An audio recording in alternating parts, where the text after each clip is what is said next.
Et hello à toi. En fait, je fais suite à ce que j'ai partagé dans l'épisode de dimanche. Je pense qu'il y a quelque chose que beaucoup de chasseurs ont du mal à traverser, et même moi en fait. Tu sais, c'est ce côté où, imaginons, je me mets en couple avec quelqu'un et mon autre il revient. Est-ce que vous avez déjà pensé à ça, genre, est-ce que c'est déjà genre le genre de choses, le genre de blocage qui vous empêche, le genre de choses qui vous bloquent en fait, le genre de choses qui vous empêchent de vous mettre en relation avec quelqu'un? Parce que moi, je sais que je suis quelqu'un, j'ai trop une vision. Je suis quelqu'un d'extrêmement visionnaire. Et tout commence toujours avec ma vision. Et sans vision, je peux rien faire en fait. Et j'ai énormément de mal à me dire, ouais, imagine, je suis avec quelqu'un et puis ça se passe super bien, mon autre revient. Et je laisse cette personne. Et du coup, j'avais envie de te donner un peu à... Comment dire? T'amener en fait à réfléchir sur qu'est-ce qui fait que tu penses comme ça. Et comment ça peut en fait... En fait, c'est ton ego en fait.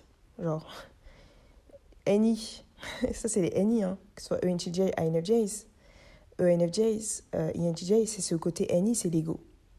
Et en fait, j'ai envie de te dire que tu devrais laisser tomber ce côté Annie. Parce que Annie, c'est vrai que c'est une fonction qu'on a, qui est intéressante. Et d'ailleurs, je trouve que dans le duo Flamme Jumelle, c'est très bien. Tu sais qu'il y en a une qui est Annie parce que l'autre a NE. Mais autant dans la vie de tous les jours, ça peut être un problème pour toi. Parce que tu peux pas tout comprendre, tu peux pas tout contrôler, tu peux pas avoir une vision. Et en fait, le fait d'avoir une vision, le fait d'avoir un plan, c'est ce qui va te rendre malheureux dans la vie. Et c'est déjà ce qui te rend malheureux dans ta vie. Donc je sais que c'est comme ça qu'on a pensé qu'il fallait être visionnaire, qu'il fallait avoir un plan. Euh, mais en fait, le fait d'avoir un plan, c'est vrai, ça nous aide à pas être anxieux et à être dans un certain lâcher-prise. Moi, je sais par exemple, quand j'ai un plan par rapport à quelque chose, bah, du coup, je suis le plan. Et je fais pas travailler mon esprit. Mais dans la vie de tous les jours, le fait d'avoir des plans m'a toujours fait mal à la tête, en fait. Parce que du coup, quand les choses se passaient pas comme moi, j'avais déjà anticipé, et ben, j'étais très déçue, en fait. Et ça créait beaucoup plus Ouais, ça me crée des souffrances, en fait. Ça me crée des souffrances inutiles. Parce que j'imaginais que quelque chose allait se passer comme ça, que ça allait arriver comme ça. Et en fait, ça se passait pas comme ça. Et moi, ça m'a appris, en fait, à... Elle, laisse tomber. Laisse tomber, en fait. Les choses, elles arrivent quand tu laisses tomber. Arrête de contrôler les résultats, le plan ou les choses comme ça. C'est bien d'avoir des plans, tu vois, mais ça peut vraiment se retourner contre toi. Dans le sens où t'en sais rien de comment ça va se passer, tu vois. Tu peux rencontrer quelqu'un, vivre votre relation, et la personne peut, je sais pas, à un moment donné, elle-même te quitter, tu vois. Donc, faut pas oublier que c'est vrai qu'à la base, on se met en couple ensemble pour construire, mais ça sert à rien de faire ça en fait. Parce qu'en fait, déjà, avec notre jumeau, c'est déjà ce qu'on avait fait. On a rencontré notre jumeau, ça se passait bien et on a tout anticipé avec cette personne. On s'est imaginé marié, on s'est imaginé à quoi nos enfants allaient ressembler, on s'est imaginé que... Et c'est ça qui a créé la désillusion et c'est ça qui a créé ensuite ce côté où on poursuit cette personne. On poursuivait pas en vrai cette personne, on poursuivait notre rêve, notre plan, notre idée, l'idée qu'on s'était faite de la vie qu'on allait mener avec cette personne. Et on n'était plus dans le présent en fait, dans ce qui se passe dans le présent. Et c'est pour ça que je t'invite à ne pas faire ça. Et à plus, justement, vivre dans le présent. Et vivre l'expérience de la relation. Vivre l'expérience de rencontrer cette personne, d'avoir un premier date, un deuxième date, de réfléchir ensemble, de ressentir tes émotions. Savoir comment tu te ressens. Tu te sens avec cette personne. Être dans le moment, tu vois. Parce que sinon, en fait, tu es en train de passer à tout ce qui est censoring, la sensation extravertie. Si tu n'as pas encore rejoint le workshop, là, c'est un workshop gratuit. Les vidéos, je te les envoie chaque jour, pendant 4 jours. Pour l'instant, j'ai créé les 3 premiers jours, donc tu peux avoir accès aux 3 premiers jours. Le 4e jour sera la semaine prochaine. Je te partage toutes tes fonctions cognitives et le voyage du héros et comment en fait te servir justement du MBT pour bien comprendre en fait ce qui t'empêche d'être équilibré dans la vie. Parce que ce qui t'empêche d'être équilibré, parce que je pense qu'il y a beaucoup de chasers qui ont un peu une personnalité qui ressemble à la mienne, c'est d'être dans la projection, c'est d'être dans la planification et justement de se couper de la sensation extravertie. C'est quoi la sensation extravertie? C'est vivre dans le moment. C'est vivre dans le moment. C'est rencontrer une personne et kiffer. Et aller là, et puis aller là, et puis aller là. Et il n'y a rien de mal à faire ça. Il n'y a rien de mal à vivre dans le moment. Il n'y a rien de mal à être avec une personne et ensuite à ne pas apprécier. Et c'est ce que le runner fait. Et souvent, le runner, souvent, on le tape un peu sur les doigts. On le tape sur les doigts que, ah, mais toi, en fait, tu pars du jour au lendemain alors que ça se passait bien. En fait, il part pas pour rien. Il part parce qu'en fait, il se rend compte que ça lui correspond pas. Pourquoi? Parce que le runner, il est pas comme nous. Lui, il est très attaché à ses ressentis. Il est attaché à ce qu'il ressent. Il sait ce qu'il veut, il sait ce qu'il veut pas. Et quand quelque chose ne lui correspond pas, il ne reste pas accroché à une idée. L'idée qui s'est faite d'une personne. Lui, il regarde la personne telle qu'elle est. Il voit la relation, comment la relation elle est. Il la voit telle qu'elle est dans le présent. Et ensuite, il prend la décision de partir.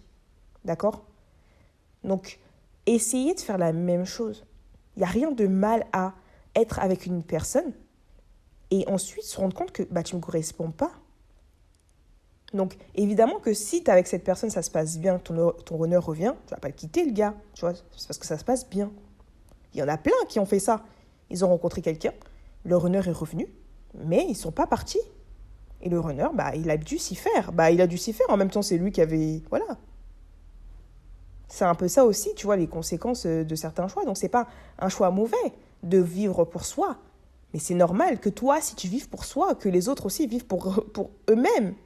Si le runner choisit de se faire passer en priorité, parce qu'il a envie de faire ce qu'il veut, c'est normal que la chaser aussi, elle le fasse. Il n'a pas à lui en vouloir pour ça. Et ça peut le prendre aussi. Ça peut aussi peut-être lui permettre de se pardonner lui-même en pardonnant l'autre. Parce que l'autre sera en train de faire ce que lui, il a fait. Et donc, en pardonnant sa chaser, en apprenant à pardonner à sa chaser. Puisque la chaser a dû pardonner aussi au runner plusieurs fois. Tu vois, il y aura une relation qui sera quand même, vous êtes flammes jumelles de toute façon, vous êtes unis de toute façon.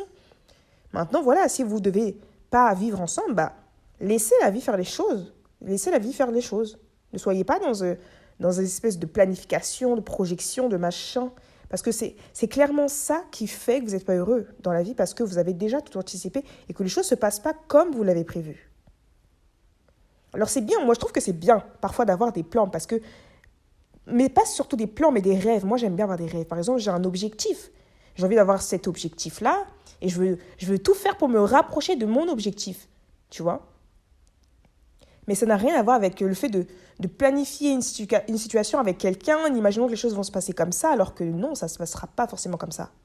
Par contre, j'ai envie de faire le tour du monde et je vais me préparer à faire ce tour du monde parce que c'est un projet que j'ai, parce que je vais faire tout mon possible pour le faire, mais je vais laisser quand même la vie apporter les solutions. Tu vois ce que je veux dire ? Moi, j'ai juste émis cette volonté. Ça, c'est mon pouvoir créatrice de yin. J'ai mis le désir d'avoir cette chose, de faire ça. Maintenant, le résultat, je laisse l'univers m'apporter ce dont je veux. J'ai envie de rencontrer un homme avec lequel je me sens bien, construire une relation bien. Maintenant, l'univers m'enverra la personne qu'il me faut. Ça, j'en suis sûre. Et c'est en ça où je suis dans le lâcher-prise. Parce qu'il peut y avoir ton autre qui revient, mais il peut y avoir un autre homme exceptionnel.